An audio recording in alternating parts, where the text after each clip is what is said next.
오늘 앞에서 찬양을 인도하던 그 팀들이 사실 젊은 세대들이 많이 부르던 찬양입니다. 그런데 이제 우리 교단의 역사를 보더라도 중고등부를 SFC 운동이라고 부르는 것은 우리 교단의 태동이 바로 중고등부 이 SFC 운동이었어요. 젊은 이 SFC 이제 막 학교 다니던 중고등학교 학교 다니던 이 시기에 해방 이후에 1945년에 해방이 되고 해방 이후에 교회들이 세워졌을 적에 SFC 운동에 초점을 맞췄고, 그리고 이 SFC 운동을 통해 가지고 교회가 성장을 합니다. 근데 오늘 찬양을 인도할 때에 그리스도의 푸른 계절에 대한 이 부분을 같이 이렇게 찬송을 하는데, 문득 3차 대각성 운동, 미국의 엄청난 대부흥 운동이면서 회개 운동이 일어났는데, 그때 그 운동을 주도했던 인물이 D.L. 무디입니다. D.L. 무디인데 이 운동에 영향을 받았던, 그래서 이 운동은 목회자들이 아니고 평신도들이었습니다.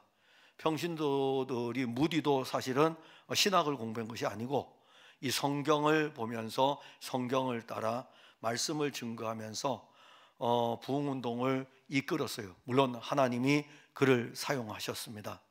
그리고 이게 무디 부흥운동이 어디까지 영향을 끼치냐면은 대학생 자원운동으로 영향을 끼치게 되고, 대학생 자원운동은 세계를 향해서 온 땅을 그리스도의 푸른 계절이 오도록 하기 위한 열망으로 젊은 친구들이 막 불타오릅니다. 그 젊은 친구들이 바로 우리나라에 온 선교사들입니다.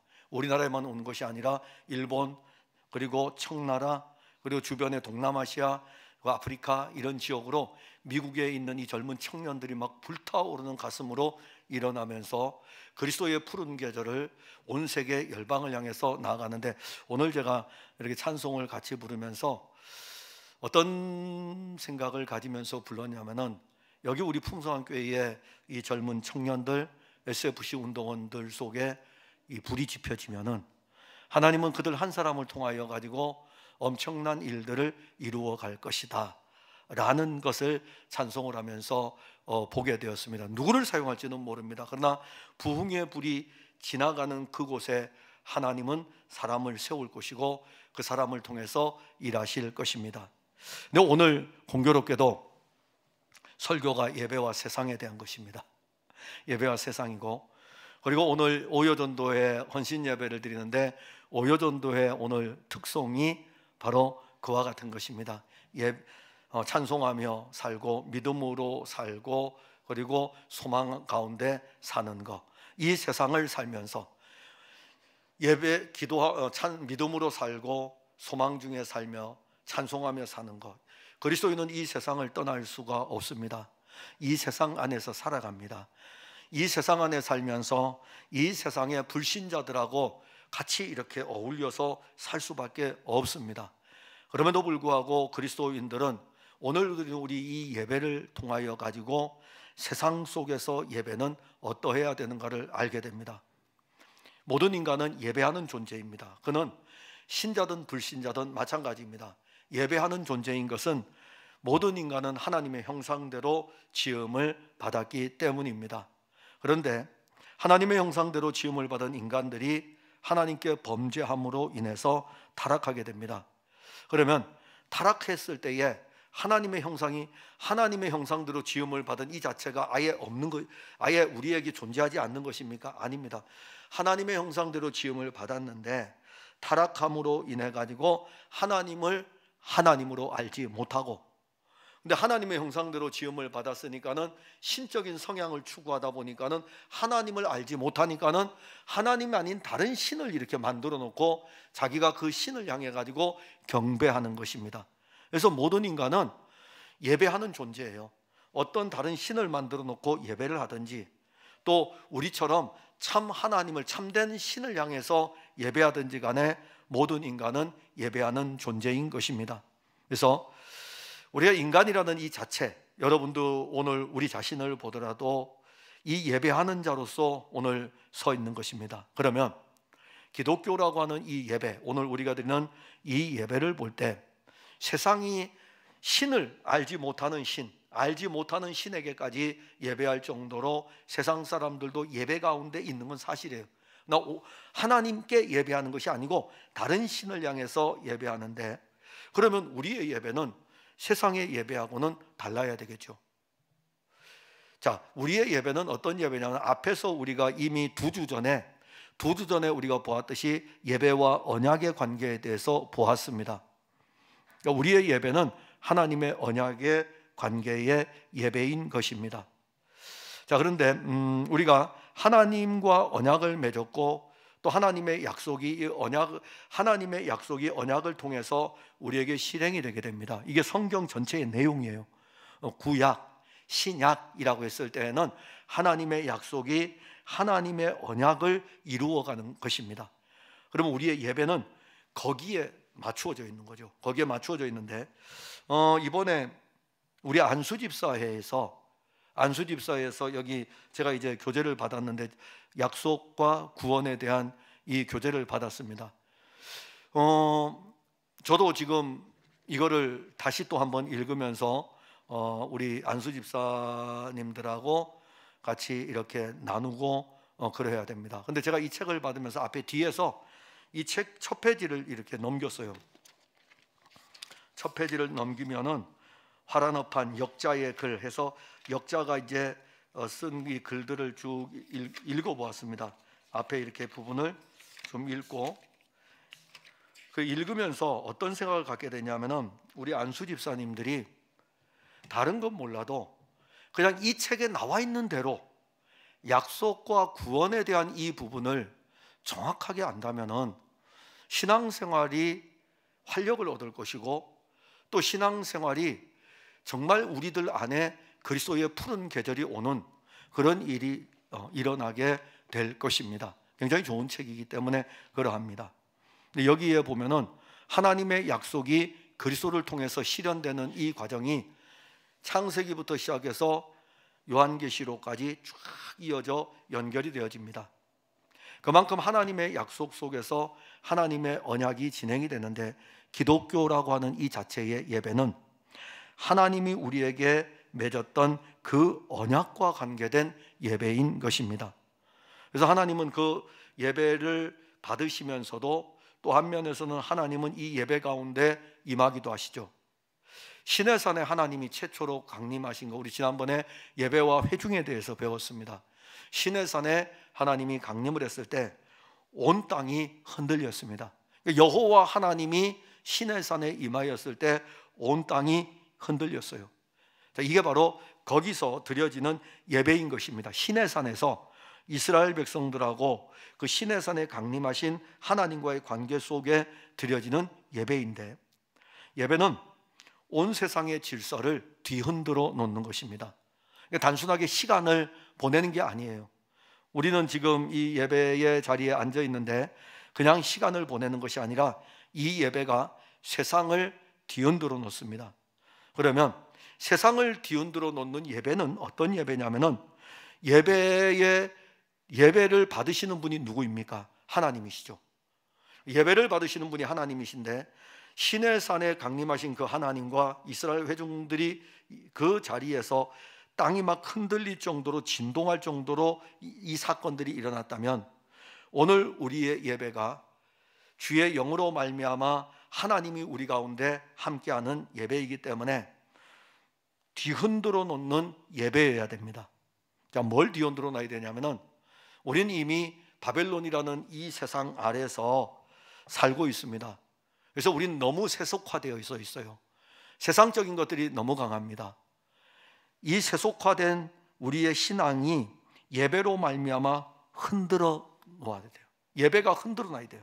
그러니까 예배를 통해 가지고 어떤 면에서는 우리에게 거역의 본성도 막 일어나야 돼요. 막 말씀을 받을 때에 말씀을 거역하는 것들이 막 일어나야 되고, 막 안에서의 영적인 갈등이 다른 데서 몰라도 예배할 때에 우리들 안에서 막 갈등들이 막 일어나야 됩니다. 이 갈등들이 일어나는 속에서 세속화되어져 있는 우리들이 계속해 가지고 부딪히고 또 부딪히면서 말씀이신 그리스도가 우리를 붙들어 가는 것을 보는 것입니다. 그리고 예배는 세속화된 회중을 흔들 뿐만이 아니라 예배하는 사람을 흔들어 놓습니다. 그러면 이 엿새 동안 세상에서 살던 우리들이 와서 예배를 하면서 하나님과 교통하는 이 일 속에서 이제는, 전에는 우리가 세상적인 것들로 가득했던 엿새의 삶이 예배하는 자리에서 하나님의 말씀과 찬송을 통해 가지고 하나님과 교통하는 일들이라니까는 세상적인 것들이 막 뒤흔들려지게 되겠죠. 그 뒤흔들려지는 속에서 누구를 흔드냐면은 우리를 흔들어 놓습니다. 그러니까 우리 속에서 이제 어떤 영적인 은혜를 사모하는 흔들림의 은혜가 있게 되고, 그 상황 속에서 흔들리지 않는, 예배를 통해서 흔들리지 않는 나라를 세워가는 것입니다. 그러니까 세상 전에는 우리가 예배를 통해, 예배를 드리기 전에는 세상에서 우리가 살면서 세상의 것들로 다 바뀌어져 버렸다고요. 그래서 세상이 전부인 줄 알고, 세상이 진짜인 줄 알고, 그리고 이 세상은 결코 흔들리지 않을 것인 줄 알고 예배의 자리에 나왔는데, 예배의 자리에서 예배를 통해 가지고 세상에 이 세속화된 것들이 이제 막 흔들리기 시작하는 거예요. 흔들리기 시작할 뿐만 아니라 예배 속에 임재하시는 그리스도를 발견하게 되니까는 막 이 신앙 자체가 다시 이제 뒤집어지는 일들이 일어납니다. 그 가운데서 우리를 견고하게 붙들어지는 것은 세상이 아니고 그리스도가 우리를 견고하게 붙들어 줍니다. 그래서 예배를 통하여 가지고 우리가 흔들리지 않는 나라를 세워갈 수 있는 것입니다. 그러니까 예배를 성공이냐 실패의 차원이 아니라 예배를 통해서 우리에게는 흔들리지 않는 그 나라가 세워지는 것입니다. 또한 예배할 때에 우리 자신이 하나님 앞에 다 폭로가 됩니다. 즉 세상에서 살았던 모든 것들이 그냥 다 드러나는 거예요. 우리들이 어떻게 살아왔던지, 영적으로 갈등했고 영적으로 고민했고, 아니면 이런 고민과 갈등도 없이 그냥 예배하러 이렇게 나왔지만은 이 예배를 하면서 이제 드리면서 어떤 걸 발견하게 되냐면은 우리 자신들이 폭로가 되는 거예요. 죄에 대해서 폭로가 되고, 세상을 사랑했던 것들이 폭로가 되고, 우리가 세상을 의지했던 것들이 다 폭로가 되게 됩니다. 이게 다 폭로가 돼야 돼요. 이게 다 뒤집어지면서, 예배 중에서 이게 뒤집어지면서 끊임없이 공급되는 은혜가 있어야 돼요. 그래야만이 뒤집어지면서 그리스도의 것들로 채워지기 때문에 그러한 것입니다. 뒤집지 않고 기우면 안 됩니다. 예수님께서도 말씀하셨어요. 이 낡은 이 가죽 부대에 새 가죽 부대를 붙일 수 없다고 말씀하셨던 것은, 세상의 것에다가 그리스도의 것을 이렇게 붙여놓으면요, 덧붙여 놓게 되면은 복이 흉할 뿐입니다. 이것은 완전히 바뀌어 뒤집어져 버려야 됩니다. 새 옷을 우리가 입지 않았습니까? 갈라디아 교회에 편지를 보낼 때에 우리가 그리스도로 옷 입었느니라. 그러면 그리스도로 옷 입었기 때문에 그리스도의 옷이 이제 우리에게는 진짜 옷이라고요. 그게 이제 우리를 폭로를 시켜가지고 그리스도의 사람들로 예배를 통해서 세워갑니다. 로마 시대에 그리스도인들을 우리가 좀 보면 유익합니다. 로마 시대의 그리스도인들을 보면은 로마 제국 안에 있었습니다. 로마 제국 안에서 그리스도인이었습니다.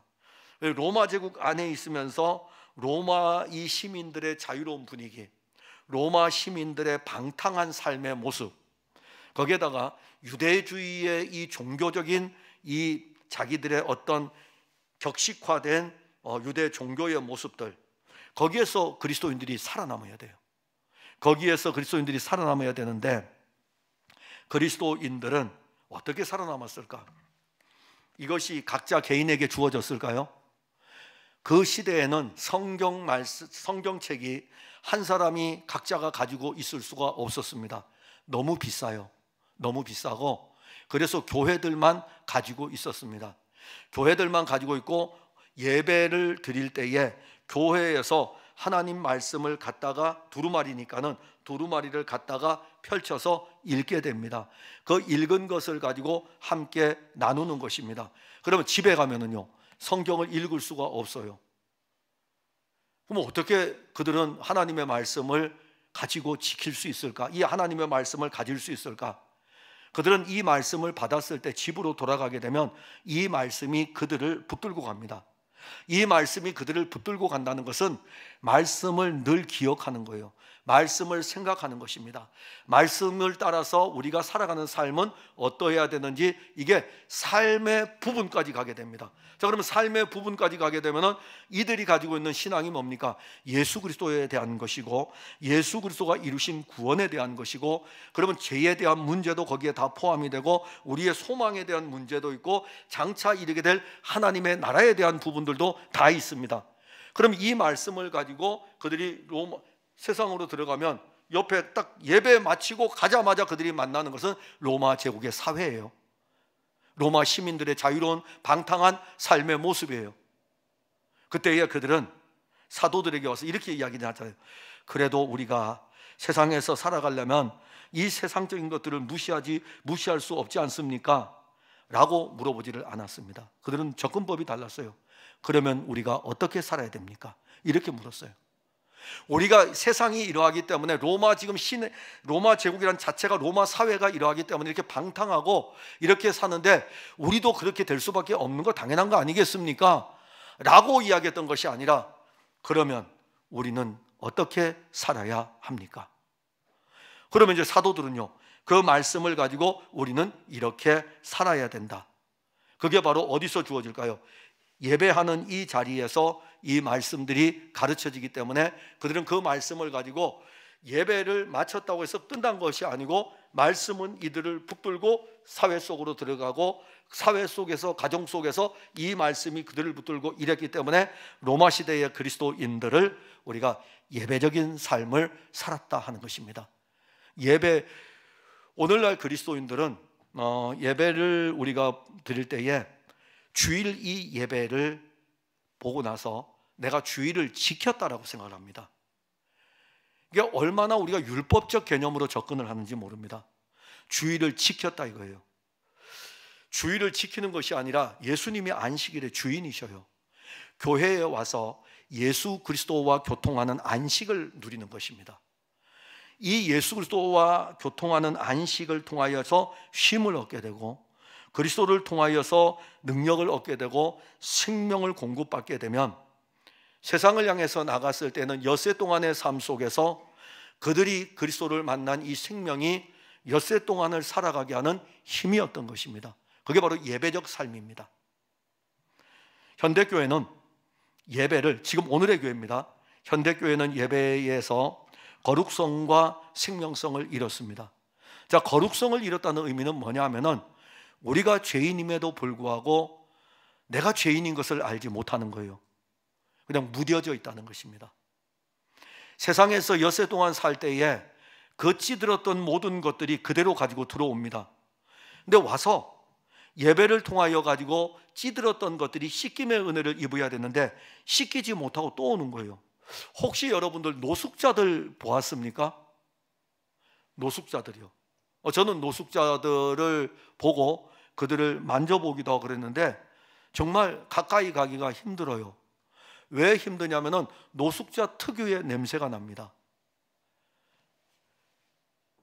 제가 만약에 갈 데가 없어가지고 지하철 같은 데 이렇게 노숙자로 있잖아요. 그러면 오늘 하루는 이렇게 깨끗해요. 내일은요, 요거보다 조금 지저분하겠죠. 10년이 열흘이 지나면은요, 조금씩 더 더러워지겠죠. 한 달이 지나면은요, 몸에 냄새가 나겠죠. 그래서 노숙자들을 이렇게 만나게 되면은 노숙자들 특유의 냄새가 있게 되고, 옷 자체를 바꿔 입지 않아 가지고 여기에 때가 그냥 보이지 않는 때들이 다 여기에 다 묻어 있습니다. 나중에 더 가게 되면 여기가 반질반질해질 정도로 그렇게 됩니다. 오늘날 그리스도인들이 그 모습이에요. 노숙자의 그 모습이에요. 왜 그러냐면은 죄에 대한 것들을 가지고 그냥 그대로 앉아 있어요. 예배 드린다고 하면서 그냥 그대로 앉아 있어요. 그러니까 죄성이 그냥 그대로 다 남아 있는 거예요. 예배를 통해 가지고 이 죄성들이 목욕 계속 씻겨져야 되는데, 거룩성이라는 이 의미는 예배를 통해서 씻겨져야 되는 거죠. 예배를 통해서 씻겨지는데, 이 예배를 통해서 누구를 만나는 것이냐면은 그리스도를 만나고 그리스도가 우리를 씻어주는 거죠. 그러면 우리 속에 새 생명이 계속해서 자라고 새 옷이 계속 입혀지는 은혜를 맛보게 되면 교회는 거룩성을 회복하게 되는 것입니다. 그리고 교회가 생명성을 잃었어요. 생명은 예수 그리스도입니다. 우리 안에 사시는 분이 누구냐면 그리스도가 사시는 것입니다. 그러니까 오늘 지금 우리가 예배를 드릴 때에 우리 안에 지금 누가 같이 예배를 참여하고 있냐면 그리스도가 참여를 하고 있습니다. 제가 지금 설교를 하고 있는데 이 설교는 제 입으로 하고 있지만은 제 안에 그리스도가 살아계신 것입니다. 만일 우리가 이렇게 믿지 못한다면 여러분들이 성경 속에서 갈라디아서 2장 20절을 빼시면 돼요. 근데 갈라디아서 2장 20절만 빼는 게 아니에요. 여러분 성경을 한번 보세요. 그리스도와 함께 죽고 그리스도와 함께 살고 다 빼버려야 돼요. 성경을 보세요. 그리스도 안에서 그리스도를 통하여 이런 구절들이 있다고요. 제가 우리 요번 주에 저희 이모님이 돌아가셨는데 가톨릭에는 7성례가 있습니다. 그래서 가톨릭의 마지막 성례가 뭐냐 하면은 종부성사입니다. 근데 마침 저희 이모님 그 가톨릭 신자였기 때문에 제가 그 성당의 종부성사에 참여를 해서 거기 앉아 있었어요. 근데 특이한 거, 우리는 예수 그리스도의 이름으로 기도합니다 이러잖아요. 거기서는 이렇게 이야기해요. 예수 그리스도를 통하여 빕니다. 그러니까 기도라는 이 단어를 쓰지 않고 빈다라는 단어를 쓰는데, 그런데 예수 그리스도의 이름을 이야기하는 것이 아니고 예수 그리스도를 통하여, 그리스도를 통하여 기도하는 거죠. 그리스도를 통하여 기도하는 것을 이야기하는 것입니다. 그래서 제가 가만히 들으면서, 전 역사를 전공했기 때문에 참 멋있는 표현이다. 그리스도를 통하여, 우리는 그리스도를 통하지 않고는 그 생명의 은혜를 맛볼 수가 없습니다. 예수 그리스도의 생명이 우리에게 있는데 이 예배에서 그 생명성을 잃어버린 것이죠. 현대교회가 그러합니다.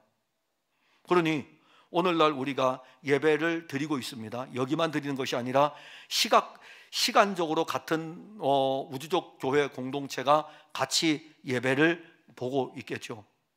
근데 아무리 우리가 이 많은 사람들이 예배를 드릴지라도 세상에 전혀 위협이 되지를 않습니다. 위협이 안 돼요. 로마 시대에는 3% 그리스도인들이 함께 모여 예배를 드릴 때에 세상이 위협스러울 정도로 그들의 예배는 생명 있는 예배였던 것입니다. 그러면 예배가 지금 생명성을 잃어버리게 되면 예배는 뭘로 남냐면은 문화생활의 일부일 뿐입니다. 여러분들은 이 예배를 여러분들의 종교생활에, 문화생활의 한편으로 생각하죠. 그래서 누구를 만나게 되면 나는 오늘 교회 가, 난 오늘 예배 드리러 가. 예배를 드리면서 거룩성을 회복하고 예배를 드리면서 생명성을 다시 한번 확인해야 되는데 그냥 앉아서 그냥 종교의 하나의 문화가 되어버렸습니다. 이러한 예배가 세상을 이끌어갈 수 있겠습니까? 세상을 진동시킬 수 있겠습니까? 아니, 우리 자신도 예배를 통하여 가지고 우리 자신들이 진동되는 그런 모습들이 나타나는 영적인 진동이 일어나야 되는데 그냥 우리도 문화생활의 일부로, 그냥 우리 종교생활의 일부로 예배를 생각하고 있지 않습니까? 예배는 세상이 주는 거짓된 평안과 싸우는 것입니다. 세상이 줄 수 없는 평안을 예배를 통해서 맛보는 것입니다. 그래서 여러분들에게 던질 수 있는 것은, 여러분들은 예배를 통해서 평안을 맛보십니까? 아니, 예배를 통해서 정말 평안을 맛보십니까? 아니면 못 누리십니까? 오히려 여러분들은 세상이 주는 평안이 더 큽니까? 예수님은 우리에게 세상이 줄 수 없는 평안을 말씀하셨습니다. 그 평안이 예배를 통해서 우리에게 오는 것이기 때문에 세상이 주는 이 거짓된 평안을 막 뒤흔들어 버립니다. 예배는. 그 다음에 또 하나는 자기의 의를 흔들어 버려요. 내가 잘난 거 다 흔들어 버립니다. 예배에는 내가 없어요. 예배에는 내가 없고 오직 그리스도만이 있습니다. 그런데 언제부턴지 우리는 내가 교회 생활하면서 내가 너무 강해요. 내가 이미 거대한 바벨론 성이 돼 있어요. 그래서 내가 모든 것을 할 수, 심지어 내가 예배할 수 있어요. 심지어 내가 봉사할 수 있어요. 근데 이제 사람들은 또 이렇게 접근해요. 목사님, 내가 안 하면 누가 하는 겁니까? 여러분들이 잘 아셔야 돼요. 제가 지금 여러분들에게 드리는 말씀은 제가 설교도 지금 제가 하고 있는데요, 그런 의미가 아니라는 것입니다. 그러니까 영적인 의미를 알지 못하고 육적으로 자꾸 접근하면서 내가 뭘 하고 있는데, 내가 찬송하고 있는데 왜 내가 찬송 안 하는 것입니까? 이렇게 접근을 하니까는 트러블이 생기는 거예요. 주님이 우리에게 말씀하시는 것은 내가 주장하는 내 의가 아니라는 것입니다. 하나님의 영이 우리 안에서 그리스도의 의를 주었기 때문에 그 의가 우리로 하여금 예배를 드리게 하는 것이고, 그러면 그 예배를 통하여 가지고 그리스도의 의가 드러나게 되고, 그리스도의 의가 드러나니까 세상을 흔들어 버리는 예배가 되는 것입니다. 우리가 예배를 통해서 세상과 관계를 할 때에 또 하나 만나는 것이 있습니다. 세상을 위협할 뿐만이 아니라 세상의 증언을 해야 합니다.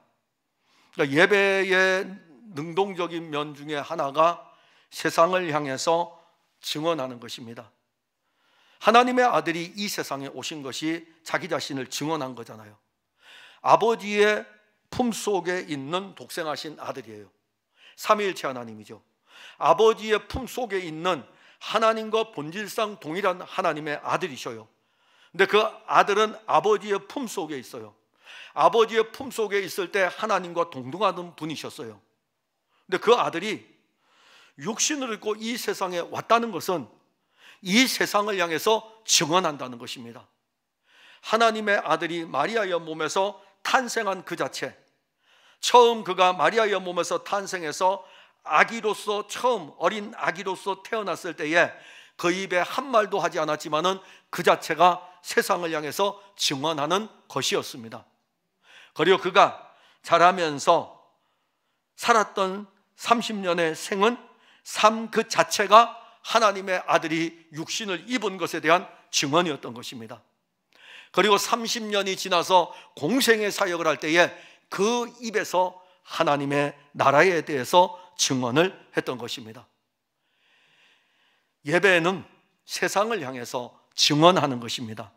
하나님의 아들이 증언하였듯이 교회를 통해서 하나님의 아들이 증거되고, 예배를 통해서 온 세상에 하나님의 아들 그리스도 예수가 증언되는 것이고, 예배를 통해서 우리에게 하나님의 아들이 끊임없이 선포되어지고 그 말씀이 우리에게 증언되는 것입니다.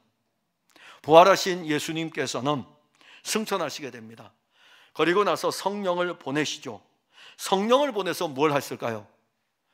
예수님은 말씀하셨어요. 내가 가면 또 다른 보혜사를 너희에게 보내리니 그가 오면 내게 대해서 증언한다.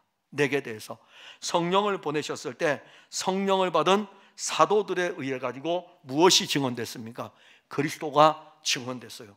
그리스도가 선포됐고, 그리스도가 증거됐고, 그리스도로 교통하고, 그래서 성육신 하셨을 때에 예수님 하나님의 아들은 시간과 공간의 제약이 있었다면 하나님의 영이 왔을 때는 온 땅과 열방 가운데서 제자들과 교회를 통해 가지고 그리스도가 끊임없이 증언되어졌습니다.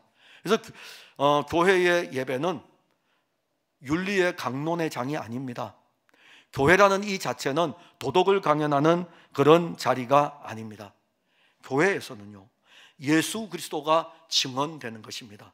예수 그리스도가 증언되고, 이 증언됨으로 말미암아 예수 그리스도를 먹게 되고 예수 그리스도를 마시게 되면 우리 안에 증언할 뿐만이 아니라 또 우리가 그 은혜를 입고 나아가서 예수 그리스도를 증언하는 것입니다. 그러니까 예배를 통해서 하나님이 증언돼야 돼요.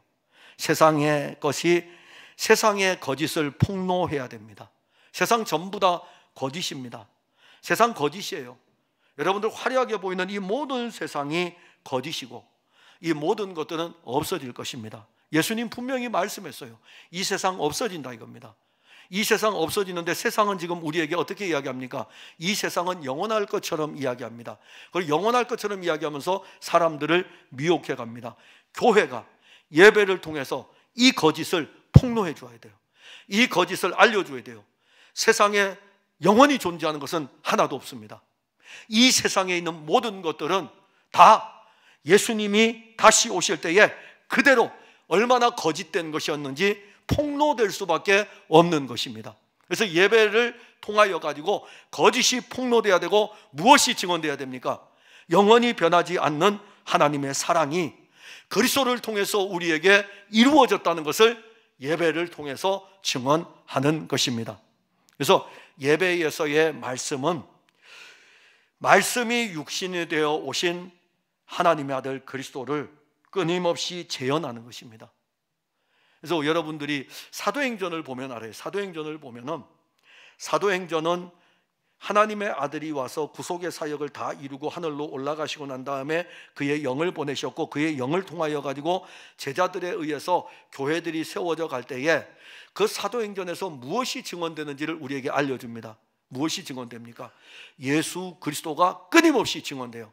어디를 가든지 간에, 베드로가 설교를 하든지 바울이 설교를 하든지 간에 예수 그리스도가 증언됩니다.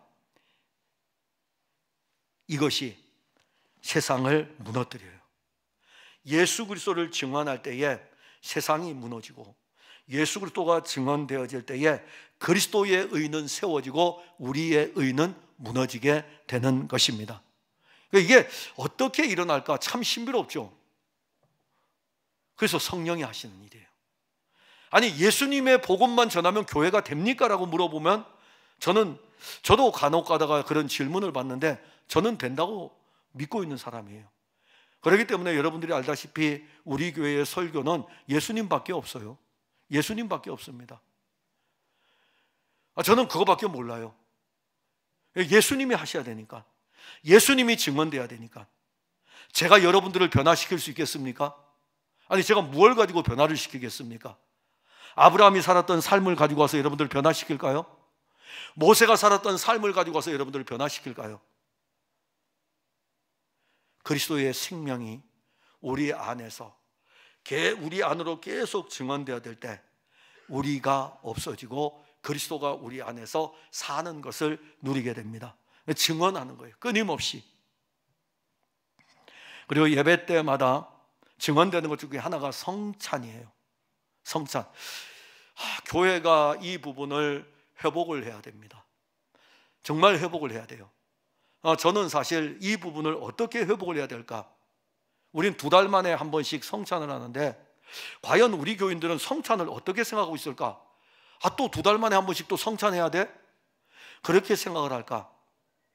그런데 초기 기독교 공동체는 그리스도의 몸과 그리스도의 피에 대한, 그리고 성찬을 통해서 그의 죽음과 그로와 연합된 새로운 삶이 계속해서 증언되어지고, 성찬을 통해서 그리스도와 한 몸의 교회이며 연합인 것이 계속해서 매 주일마다 초기 기독교 공동체는 진행을 했습니다. 그래서 성찬의 떡을 먹을 때에 그리스도와 내가 연합이 되고, 그래서 이 떡을 먹으면서 그리스도가 나를 위해서 십자가에 죽으셨을 뿐만이 아니라 그의 죽으심으로 말미암아 나는 그리스도를 먹고 그리스도와 사는 것이다.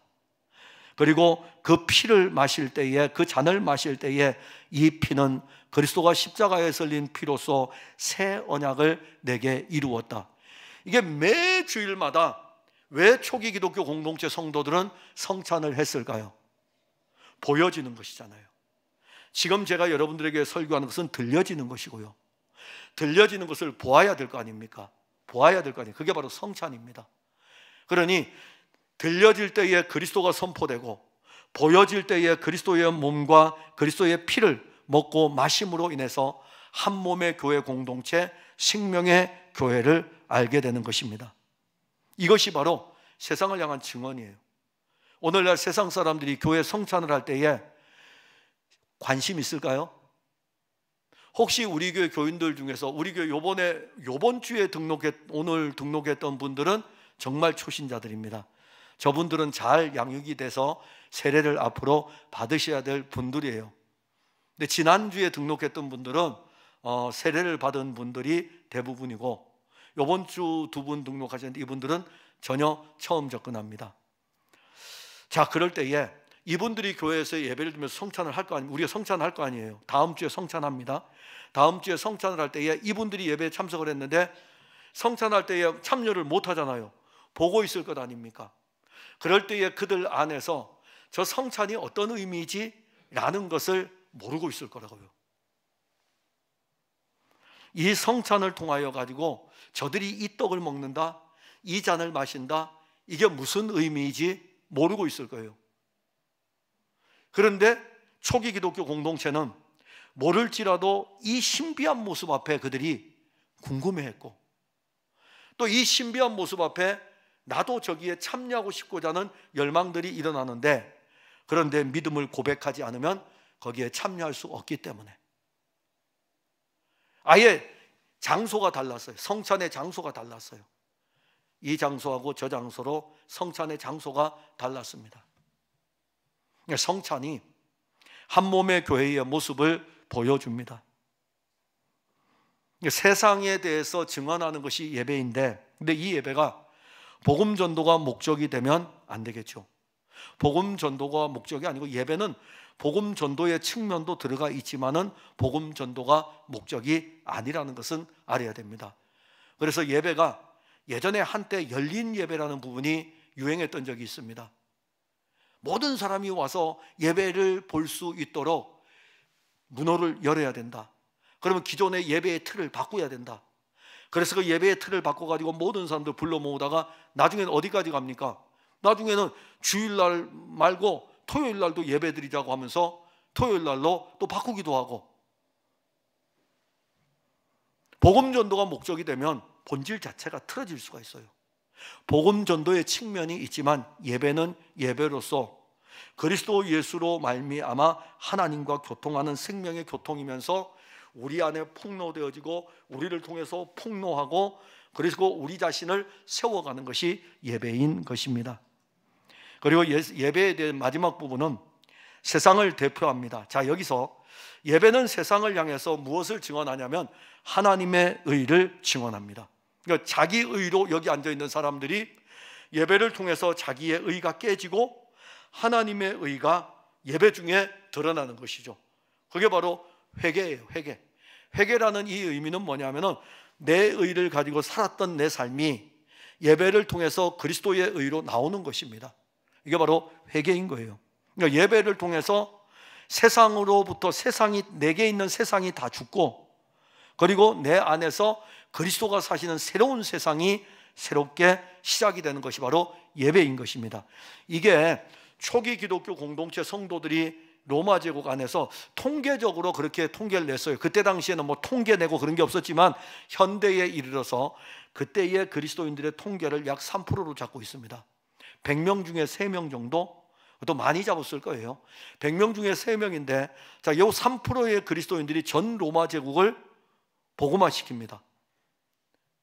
무엇이 이것을 가능했을까요? 이 3%의 그리스도인들은 예배 가운데서 자기는 죽고 세상에 대해서 죽고 세상 속에서 그리스도가 살아나는 일들이 예배 중에 일어나는 거죠. 그러니까 예배가 살아있는 거죠. 그리스도가 살아있는 생명이고, 이 그리스도가 살아있는 생명으로 예배 속에서 이 일들을 누리게 되면 예배 마치고 시간적입니다. 시간적으로 예배 마치고 나갔을 때에, 이 문을 나갔을 때에 그들이 사회로 들어가게 되죠. 그러면 이제 누가 살아있습니까? 자기가 사는 것이 아니라 그리스도가 사시기 때문에 그리스도의 사시는 삶이 실천이 되게 됩니다. 이게 바로 3% 그리스도인들이 로마 제국에서 기독교를 확장해가는 아주 중요한 역할을 했습니다. 그래서 예배는 어떤 예배가 참 예배인지를 세상 가운데 드러내 주어야 됩니다.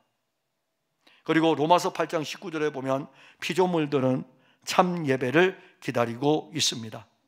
그리고 예배는, 도대체 이런 예배는 세상에서 드려지는 예배를 누가 궁금해할까요? 천사들도 알고 싶어 한다고요. 우리는 이렇게 생각하죠. 우리는 천상의 예배를 생각하고 있죠. 그런데 우리는 이 세상에서 예배를 드리고 있습니다. 그 영물의 세계는요, 우리와 같은 육이 없기 때문에 도대체 저 육신을 입은 사람들이 예수로 말미암아 구속함을 받았는데 저들은 예배를 어떻게 드릴까?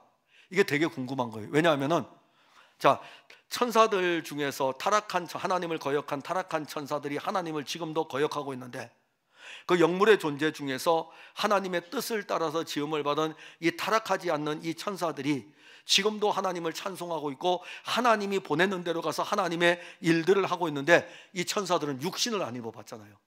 육신을 안 입어보니까는 이 천사들은 영의 존재일 뿐이잖아요. 그럼 도대체 저 육신을 입은 사람들은 예배를 어떻게 드릴까? 우리는 거꾸로, 천사들은 어떻게 영원토록 이렇게 날개짓하면서 찬송할 수 있을까? 여기에 관심이 있잖아요. 천사들은 육신을 입은 저 사람들이, 그리스도인들이 어떻게 예배를 드릴 수 있을까? 구약의 선지자들도 이런 부분을 언급할 때에 구약의 선지자들은 그리스도가 당하실 고난을 통해서 영광에 이를 것에 대해서 보면서 무엇을 보냐면은 장차 오실 그리스도를 통하여 가지고 구원받을 하나님의 사람들을 보게 됩니다. 신학의 성도들은요, 천사도 흠모할 정도로 우리를 부러워하게 되죠. 그러면 세상에서의 이제 이 그리스도인들은 예배를 통해서 어디까지 가야 되냐면은 하나님의 영광에까지 나아가는 것입니다. 그러면 하나님의 영광에까지 나아가는 것은 내 의지와 노력이 아니에요. 우리가 하나님의 영광을 위해서 어떻게 살아야 됩니까? 라고 질문을 던져보세요. 이게 신앙생활 하는데 신앙인들에게 가장 어려운 문제입니다. 도대체 하나님의 영광을 위해서 어떻게 살아야 됩니까? 하나님의 영광을 위하여서 살라 그러는데, 그래서 오늘날 성도들이 하나님의 영광을 위해서 사는 것이 피상적으로 자꾸 들려지는 거예요. 멘트를 할 때는 좋죠. 여러분, 우리가 하나님의 영광을 위하여 삽시다 그러면 아멘 그러는데, 막상 아멘 했는데 하나님의 영광을 위해서 어떻게 사는데요? 하나님의 영광을 위해서. 여러분들 하나님의 영광을 위해서 살고 싶은 게 다 있잖아요. 바로 예배가 여러분들 안에 하나님의 영광을 향하여 나아가게 하는 것입니다. 왜냐하면 예배를 받으시는 분이 하나님이시고, 그 다음에 이 예배를 드릴 때에 그분이 시내산에 강림하셔가지고 이스라엘 회중들이 있을 때에 하나님의 영광으로 나아가지 못했는데, 하나님은 모세를 통하여 가지고 하나님의 뜻을 이스라엘 백성들에게 알려주었는데, 이제는 모세와 비교할 수 없는 하나님의 아들 그리스도가 있고, 하나님의 아들 그리스도가 우리에게 왔고, 이 그리스도를 통해서 그리스도를 믿음으로 그의 이름을 힘입어 하나님 아버지 하나님께로 나아가니 이 예배가 하나님의 영광 그 자체입니다. 그러기에 예배를 드릴 때에 우리 자신들이 우리가 없어진다는 것은 예배가 하나님께 영광이 되는 실제가 되는 것입니다. 하나님의 영광을 위해서 무엇을 해야 할 것이 아니라 이 예배가 여러분들을 하나님의 영광 그 자체로 이끄는 것입니다. 그럼 그 영광의 자리에서 우리가 선포되는 수많은 말씀들이 나올 때에, 자, 우리는 구약의 성도들이 에스라 학자가 포로에서 돌아와서 새로운 성전 앞에서 말씀을 읽을 때에 백성들이 아멘 아멘 아멘, 여호와의 말씀이 선포될 때에 아멘 아멘 아멘, 그게 바로 하나님의 영광이에요.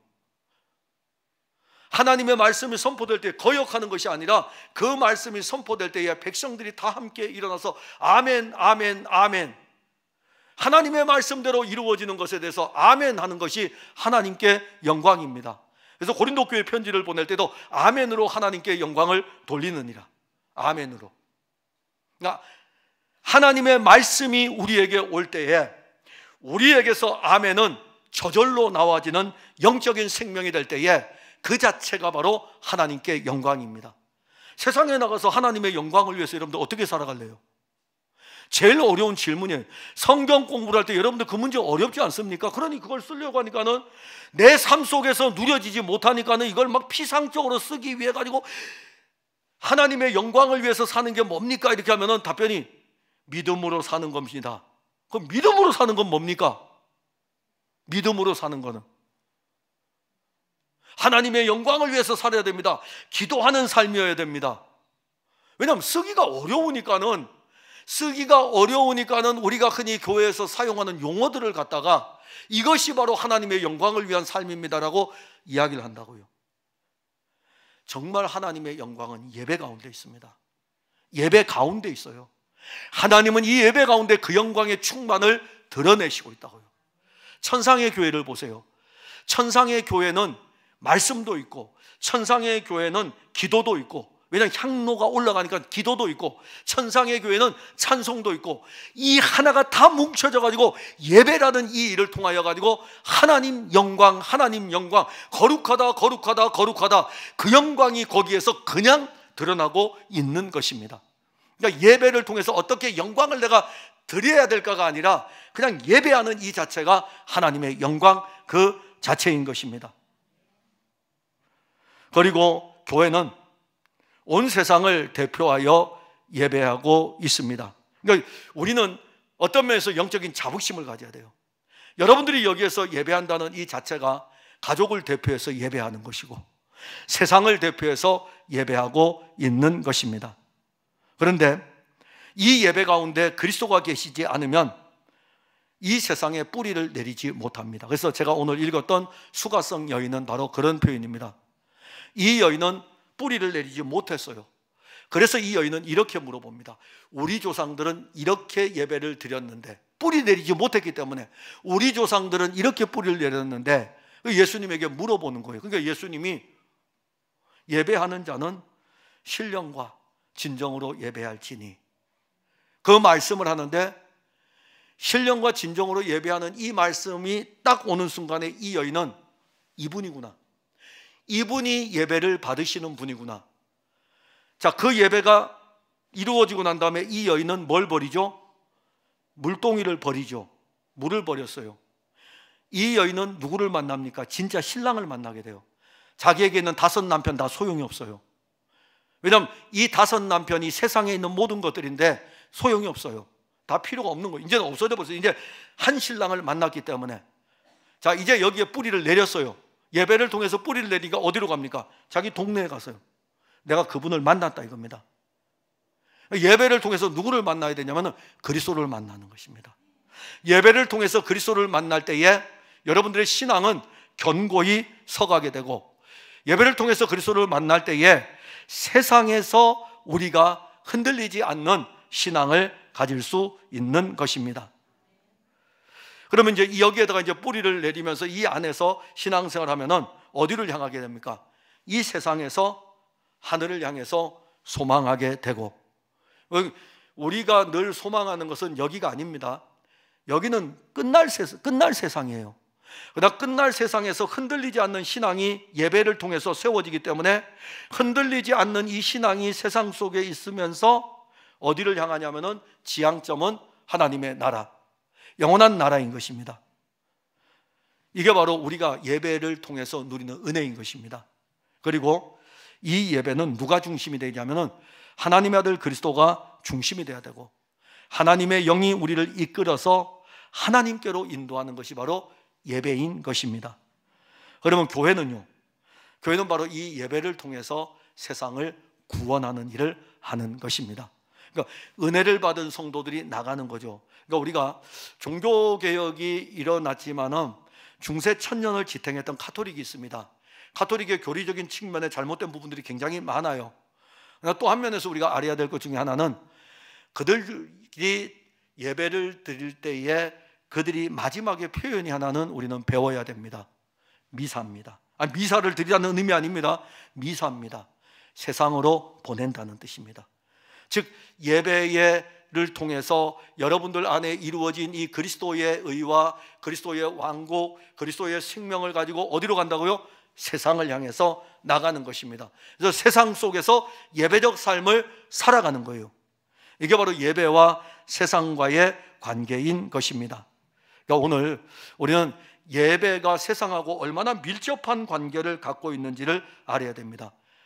세상하고 밀접한 관계를 갖고 있기 때문에 이 예배는 교회 안에서의 예배만이 아니고 여기에서 드려지는 이 예배가 세상을 향해서 확장되어져 가는 생명의 예배인 것, 그리고 이것을 너희 몸을 거룩한 산 제사로 드리라. 로마서 12장에 구원받은 성도의 제일 첫 번째가 바로 예배입니다. 그리고 난 다음에 그 다음에 교회, 사회와의 관계, 국가의 관계, 이웃사람과의 관계, 그 다음에 형성되는 겁니다. 우리 자신입니다. 구원받은 성도들이 예배를 통하여서 하나님과 교통하는 생명의 교통으로 나아갈 때에 그 일을 통해서 우리는 세상을 향해 나아가고 세상에서 흔들리지 않는 신앙으로 서 있을 수 있고, 그리고 거기에 머물지 않고 새 예루살렘을 향해서 소망 중에 바라봅니다. 이게 예배 안에 다 포함이 되어 있어요. 그래서 우리 풍성한교회 성도들은 예배를, 다른 건 몰라도 여러분들이 여기 와서 시간적으로는 그렇습니다. 시간적으로는 예배를 시작할 때에, 예배를 마칠 때, 요 시간적으로는 어쩔 수가 없어요. 요 시간적으로 드려지는 이 예배가 여러분들에게는 어떤 면에서 보면은 제가 지금 이 표현을 하는 것을 여러분들이 용서해 주면 좋을 것 같아요. 목숨 걸고 드리라는 이 표현은 사실 안 좋은 표현입니다. 그러나 육체의 연습도 약간의 유익이 있습니다. 육체의 연습도. 더 좋은 것은 뭐겠습니까? 경건이죠. 주의 영의 인도함을 따라 예배를 드리는 것.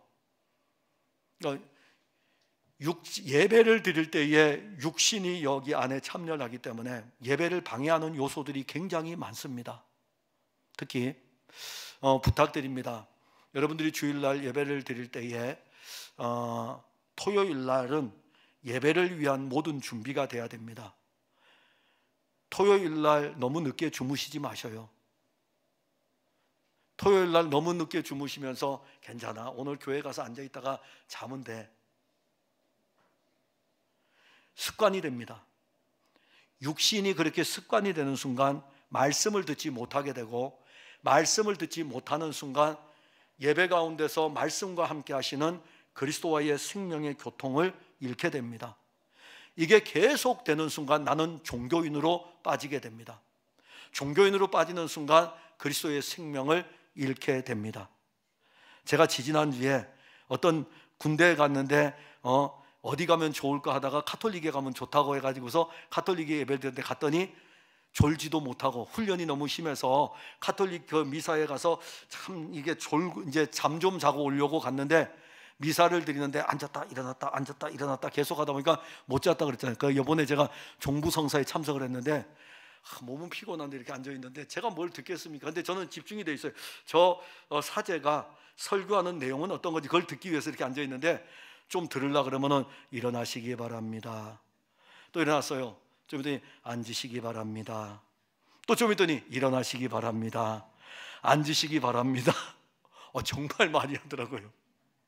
정말 우리도 그런 것 좀 많이 해야 될 것 같아요. 졸만하면 일어나시기 바랍니다. 잠이 깬 것 같으면 앉으시기 바랍니다. 예배 중에 카톨릭은 예식 중에 그게 있어요. 제가 이 말씀을 드리는 것은 여러분들이 말씀으로 무장하고 예배에 집중하기 위해서 육체의 연습도 약간은 유익이 있으니까는 토요일 날 미리미리 좀 잠을 푹 주무시고 주일날은 예배에서 여러분들이 정말 하나님과 교통하는 생명의 교통이 되시고 그 교통을 가지고 멈추지 말고 이 밖을 향하여 나갔을 때의 가정과 사회, 직장, 예배의 생명으로 말미암은 변화가 여러분들로 인하여서 일어나기를 바랍니다. 기도하겠습니다. 하나님 감사합니다. 오늘 우리는 이 생명의 말씀을 받았습니다. 교회는 세상 안에 있습니다. 세상 안에 있으면서 예배를 또 드립니다. 예배를 드릴 때에 세상 밖으로 나가는 것이 아닙니다. 세상 안에서 예배 드리고 또 세상과 관계를 해야 됩니다. 오늘 우리가 받은 말씀처럼 세상에 대해서 예배로 증언하고 또 주님은 우리에게 예배를 통해서 증언하심으로 말미암아 세상 속에서 그리스도인으로서의 생명 있는 삶, 예배적 삶이 이어지도록 도와주옵소서. 언제부터인지 우리의 예배의 모습이 세속화되어져 있고 그리고 죽은 신에게 예배 드리는 것처럼 그렇게 우리의 신앙이 죽어버렸습니다.